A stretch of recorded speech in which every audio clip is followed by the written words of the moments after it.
రాబో పార్లమెంట్ ఎన్నికల్లో పాలమూరు ప్రజలు తనను ఆదరిస్తారన్న నమ్మకం నాకు ఉందని, పాలమూరు అభివృద్ధికి ఏం చేయాలో తాను ప్రణాళికతో ఉన్నట్లు తెలిపారు బీజేపీ అభ్యర్థి డీకే అరుణ.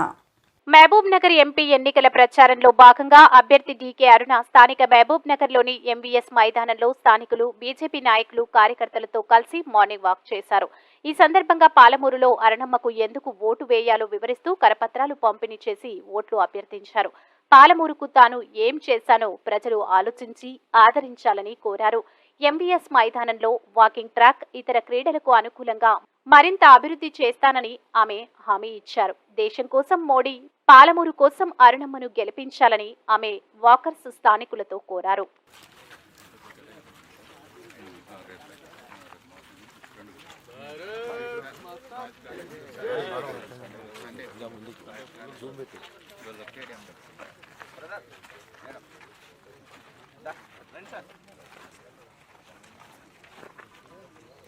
సపోర్ట్ చేయండి అమ్మా, బీజేపీ సపోర్ట్ చేయండి,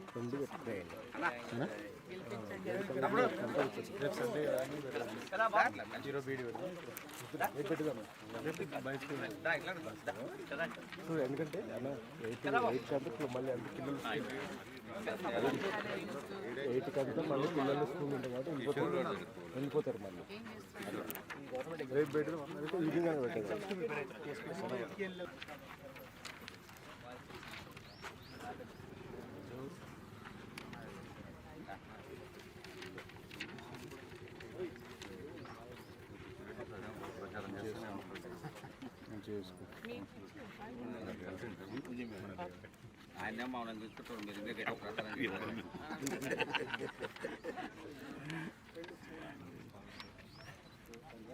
మీరందరూ కూడా చేయాలి. మీరు చేయగలిగినంత వరకు మీ అందరూ సహకారం కూడా అది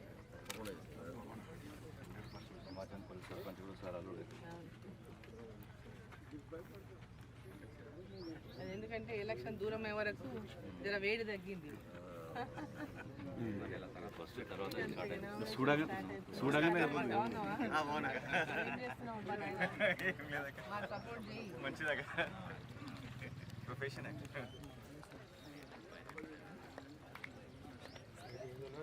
పార్లమెంట్కి మాత్రం మొత్తం అందరు బీజేపీ కానుకున్నారు.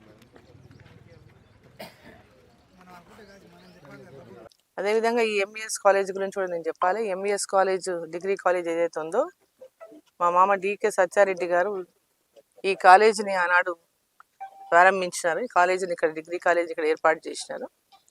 జిల్లాలో 2 డిగ్రీ కాలేజీలు ఉన్నాయి. ఫస్ట్ కాలేజు ఆనాడు గద్వాల మహారాణి ఆదిలక్ష్మి దేవమ్మ డిగ్రీ కాలేజు, తర్వాత ఎంఈఎస్ డిగ్రీ కాలేజ్ మహబూబ్ నగర్లో. ఈ 2 కూడా మా మామగారు అయినటువంటి డీకే సత్యారెడ్డి గారు వీటిని స్థాపించారు. ఈ గ్రౌండ్ కూడా ల్యాండ్ ఆనాడు చాలా మంది టౌన్లో ఉన్నటువంటి ముఖ్యులందరితో కూడా కలిసి తన యొక్క ఒక కమిటీగా ఏర్పడి మొత్తం ఈ ల్యాండ్ కూడా ఈ కాలేజ్కి ఏర్పాటు చేయడంలో వారు కీలక పాత్ర పోషించారు.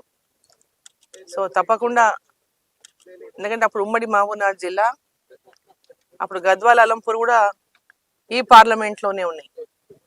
సో వారు ఇక్కడ రాజకీయంగా అనేక పదవులు నిర్వహించిన నేపథ్యంలో ఇక్కడ ఉన్నటువంటి మహబూబ్నగర్ అభివృద్ధిలో కూడా వారికి కీలక పాత్ర ఉన్నది. సో ఇక్కడ తప్పకుండా ఎంఈఎస్ కాలేజ్ గ్రౌండ్లో వాకర్స్ కోరినటువంటి విధంగా ఈ గ్రౌండ్ను వాకింగ్ కోసం కానీ ఇతర స్పోర్ట్స్ కోసం కానీ తప్పకుండా అభివృద్ధి చేస్తాం భవిష్యత్తులో. నాకు యోగాకి షెడ్ అడిగినారు. సో యోగాకు కూడా షెడ్ అడిగినారు. షెడ్ కోసం కూడా తప్పకుండా నా సహకారం అందిస్తానని చెప్పిన. సో అందరు కూడా చాలా మంచి స్పందన ఉంది. ఎవరిని మాట్లాడినా, ఎవరిని కదిలిచ్చినా, ఎవరిని అడిగినా కూడా తప్పకుండా ఈరోజు రాబోయేటటువంటి ఓటు ఏదైతే ఉందో, పార్లమెంట్కి వేసేటటువంటి ఓటు ఖచ్చితంగా నరేంద్ర మోదీ గారు ప్రధానమంత్రి కావాలి, ఇక్కడ అభివృద్ధి చెందాలంటే మీరు గెలవాలి, తప్పకుండా మీకు మద్దతు ఇస్తాం, తప్పకుండా మీరు గెలుస్తారనేటటువంటిది ప్రతి ఒక్కరి నోటి నుంచి వస్తున్నటువంటి మాట.